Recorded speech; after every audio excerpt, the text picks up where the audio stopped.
From day one, I have made affordability for New York families a top priority.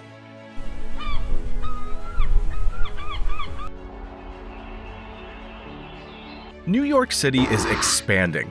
Manhattan. Lower Manhattan has never expanded this big. But the iconic heart of New York City, stretching nearly 2 miles further into the harbor, adding an area larger than the Upper West Side. And this could be our reality. Right now, engineers and urban planners are seriously considering the most ambitious expansion of New York City since the Dutch first settled on these shores. We're talking about creating an entirely new district from scratch, one that could house 250,000 people, protect the city from rising seas, and reshape the most famous skyline in the world. But here's the thing, this isn't the first time New York's dreamed big about expanding its borders. In fact, the Manhattan we know today, a third of it is built on artificial land, and what's being proposed now makes those past expansions look tiny in comparison. Don't forget to show your support by giving this video a like and subscribe to the channel. Together, we can continue creating amazing content. Let's dive into how New York City became a master of creating land out of nothing, and why it's about to do it again, bigger than ever before. When the Dutch first arrived in Manhattan in 1624, they did what they do best. They started making more land. See, the Dutch had centuries of experience turning water into land back home, and they brought those skills to the New World. They looked at the swampy shorelines of Lower Manhattan and thought, we could work with this. The first thing they did was drain the wetlands and build a canal right down what's now Broad Street. But they didn't stop there. By the time the British took over in 1664, New Amsterdam had already grown beyond its natural shores. The English saw what the Dutch were doing and thought, hey, that's not a bad idea. So the British started selling something called water lots, basically pieces of the shoreline that were underwater during high tide. Private owners would build walls, fill in the space with whatever they could find, dirt, rocks, even old ships, and boom, new real estate. By the time of the American Revolution, Lower Manhattan had gained nearly 500 acres of new land. Think about that, they literally made Manhattan bigger by dumping stuff in the water, and it worked. But the real transformation was yet to come. Throughout the 19th century, New York kept pushing its boundaries. The city filled in more and more of the East River, moving its shoreline from Pearl Street all the way out to Front Street. Battery Park? Yeah, that used to be underwater. Castle Clinton, that circular building at the tip of Manhattan? It was originally on its own island before they connected it to the mainland. Then, in 1911, an engineer named T. Kennard Thompson dropped a plan so ambitious it makes today's proposals look modest. He wanted to fill in the entire East River, extend Manhattan 4 miles into the harbor, and dig a new canal through Brooklyn and Queens. People thought he was crazy, but was he? Thompson's plan was actually surprisingly straightforward. The method of reclamation to be followed is extremely simple. He wrote, his idea? Build massive concrete seawalls from the Battery towards Staten Island. Then just fill them in. Simple, right? When the New York Times ran this story in 1921, they assembled a panel of lawyers, engineers, and city planners to evaluate it. Their verdict? Totally doable. No legal obstacles, no engineering barriers. Just a matter of will and money. The expanded Manhattan would have been a half-mile wide and nearly the length of Manhattan south of Central Park. Thompson even wanted to relocate the Statue of Liberty to the new tip of the island. Underground, he planned a double-decker subway system and a freight train network. Above ground, garden-topped buildings connected by elevated walkways. Basically a 1911 version of Hudson Yards. So why didn't it happen? Well, timing's everything. The plan came right before World War I, when resources and attention were directed elsewhere. By the time the war ended, New York was focusing on different kinds of infrastructure, things like the subway system and automobile highways. The dream of a supersized Manhattan was put on hold.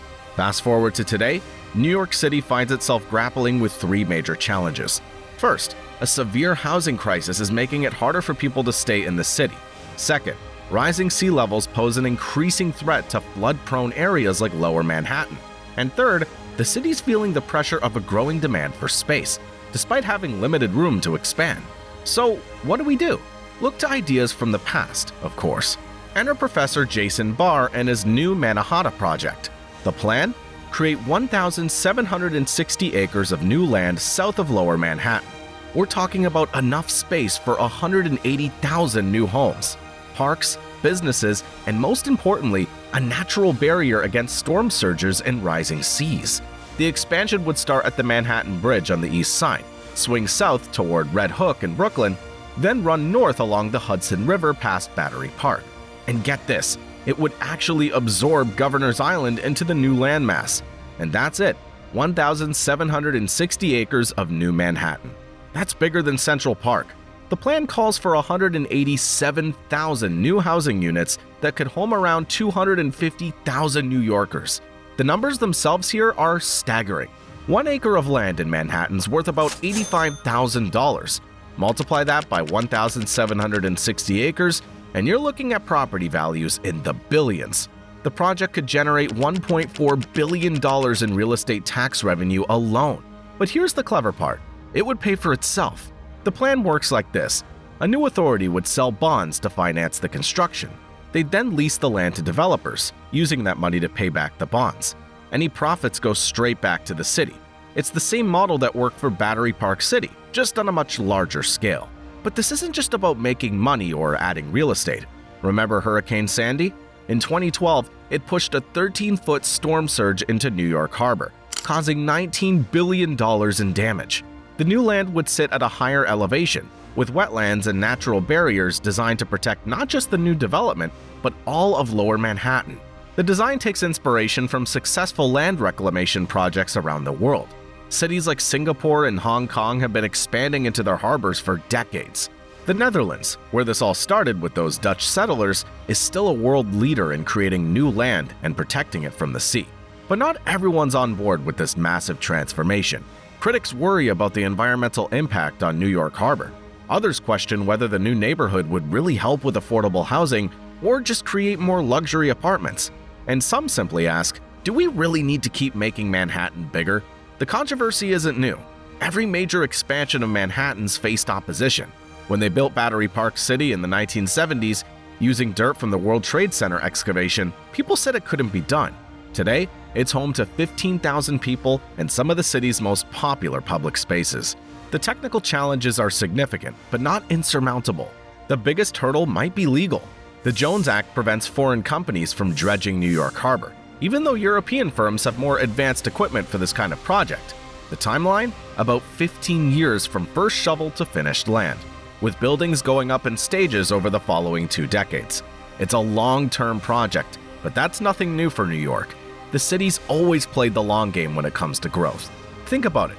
Every time you walk through Lower Manhattan, you're probably walking on land that didn't exist 400 years ago.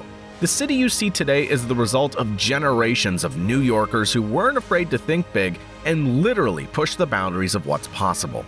As we face the challenges of the 21st century, climate change, housing shortages, and the need for sustainable urban growth, maybe it's time to take a page from our Dutch ancestors' playbook.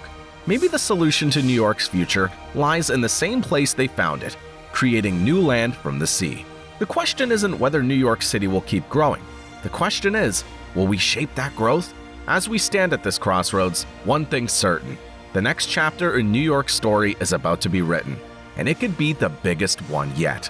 But for now, keep an eye on Visionary, subscribe, and hit the notification bell so you'll be the first to know when it's all set. Until next time,